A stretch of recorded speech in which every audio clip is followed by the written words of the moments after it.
तो चालू करते हैं हम लोग चर, ठीक ना। सबसे पहले समझते हैं चर और ये समझते हैं अचर। पहला पॉइंट देखते हैं हम लोग चर, और दूसरा पॉइंट देखेंगे अचर।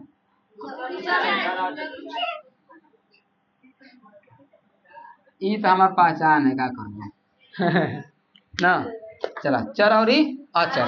देखो अब सवाल ये था कि चर किसे कहते हैं। सिंपल है ना। एबीसीडी का अगर अक्षर कहाँ आ गया है मैथ में, एबीसीडी सबको आता है ना जी, अरे बोलो।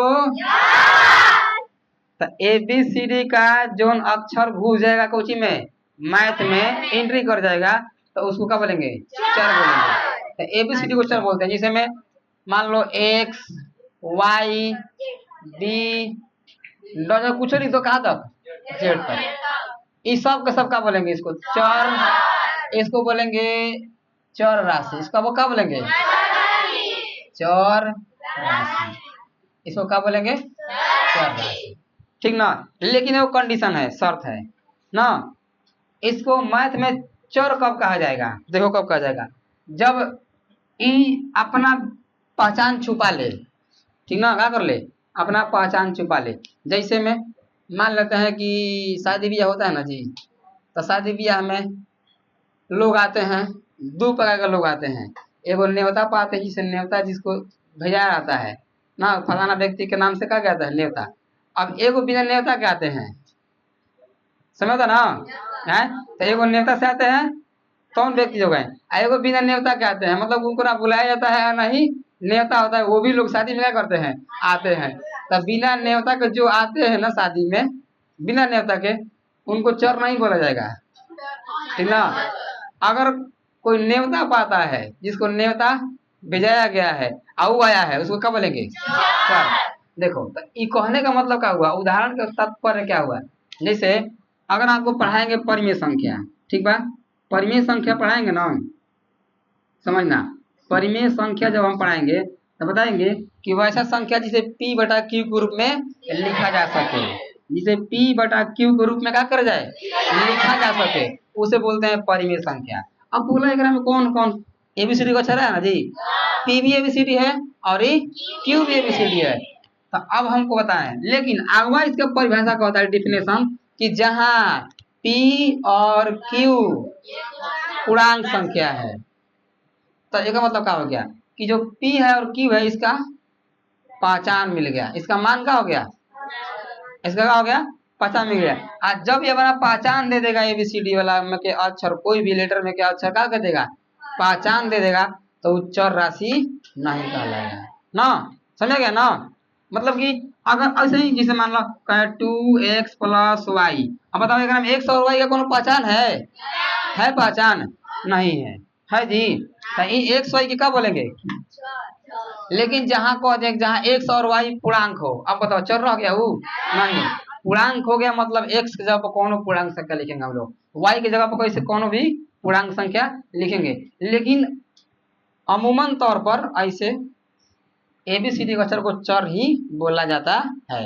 अब देखो अक्षर में गिनती का अक्षर, जैसे में 1 2 3 अनंत, गिनती वाला जितना जितना संख्या है, जितना नंबर है गिनती वाला, सारा का सारा, चाहे वो माइनस में चल जाए चाहे प्लस में चल जाए, उसको क्या बोलेंगे, अक्षर।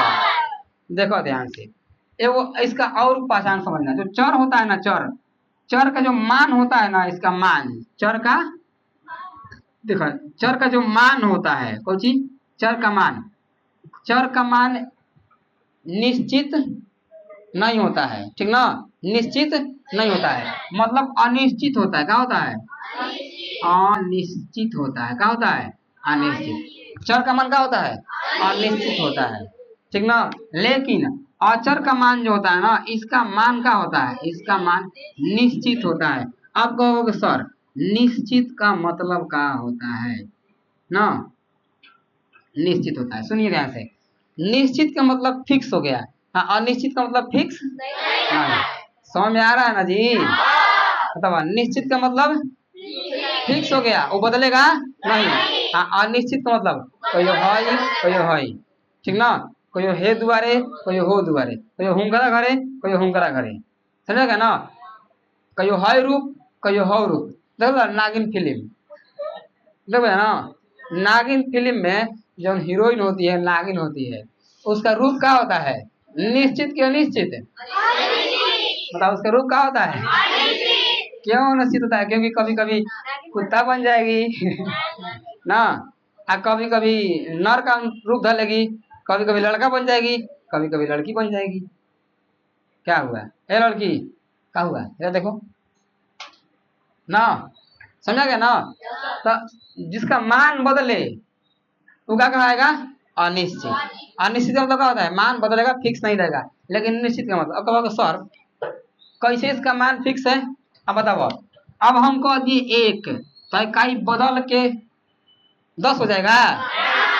कभी इसको कोई कहेगा एक ही कहेगा, इसका मान हमेशा एक ही रहेगा, तो एक ही रहेगा, तो एक ही रहेगा। हम कह दिए 12, तो चर है कि अचर है? बताओ इसका मान बदलेगा? हमेशा 12 ही रहेगा, रहेगा ना। अब बोला, हम बोल दिए अब x, ये चर है कि अचर? अब देखो, अगर तू लोग थोड़ा सा मैथ पढ़े होगे तो कभी कभी x का मान 1 दिया रहता है, कभी कभी x का मान 10 आता है, कभी कभी x का मान माइनस में चल जाता है, और कभी कभी x का मान। अब बताओ, तो ये क्वेश्चन है, ये अपना रूप बदल रहा है ना जी, पलटू मियाँ है, क्वेश्चन है, ठीक ना। तो ये अपना रूप बदल रहा है, मतलब कि x का मान कभी भी निश्चित नहीं होता है। क्या होता है? अनिश्चित। तो खाली x से का मान नहीं, जितना भी चर है, जितना भी चर है उस किसी का मान क्या होगा, निश्चित नहीं होगा। किसी कौन मैथ बनाएंगे तो x का मान 2 आएगा, कौन मैथ बनाएंगे तो x का मान 3 आ जाएगा, कौन मैथ बनाएंगे तो y का मान 50 आ जाएगा, और कौन मैथ बनाएंगे तो y का मान माइनस में 5 आ जाएगा, ठीक ना। तो बोलो समझ आ गया ना। तो चर के बारे में और अक्षर के बारे में तो समझ आया कि एबीसीडी के अक्षर क्या बोलते हैं, चर राशि। क्या चर राशि का मान निश्चित होता है कि अनिश्चित? अनिश्चित, इसका मान बदलता नहीं है। लेकिन चर का मान, अगर हम कह दिए कि बिहार का तापमान अचर है, एक मतलब निश्चित है 25 डिग्री 25 डिग्री 25 डिग्री, लेकिन तापमान कभी अचर हो सकता है? तापमान बदलते रहता है, आज 26 डिग्री कल 30 डिग्री, परसों 35 डिग्री, कल 20 डिग्री, होता है ना जी, हैं। तो अब देखो, हम यहाँ समझा रहे हैं शब्द का मतलब कि चर मतलब क्या होता है और अचर मतलब क्या होता है। चर का मतलब एबीसीडी भी होता है, और चर का मतलब होता है कि इसका मान बदलता रहता है।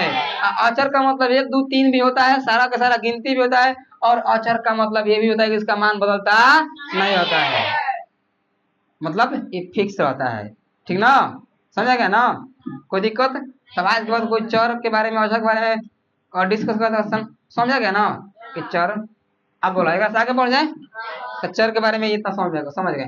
लेकिन ध्यान रखना, लेकिन अगर एबीसीडी कहीं मैथ में घुस गया है और वो बड़ा पहचान बता दिया, क्या कर दिया, पहचान बता दिया कि जहाँ ए और बी पूर्णांक है, चाहे एबीसीडी परिमेय संख्या है, कुछ भी बता दिया ना, तो अब वो चर चर नहीं रह गया, क्योंकि अब कैसे रह गया, उसका मान तो फिक्स कर दिया गया।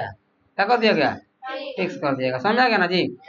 लेकिन अमूमन तौर पर एबीसीडी में, जैसे में हम कहेंगे जब पढ़ाएंगे रैखिक समीकरण, तो कहेंगे ए एक्स प्लस बी।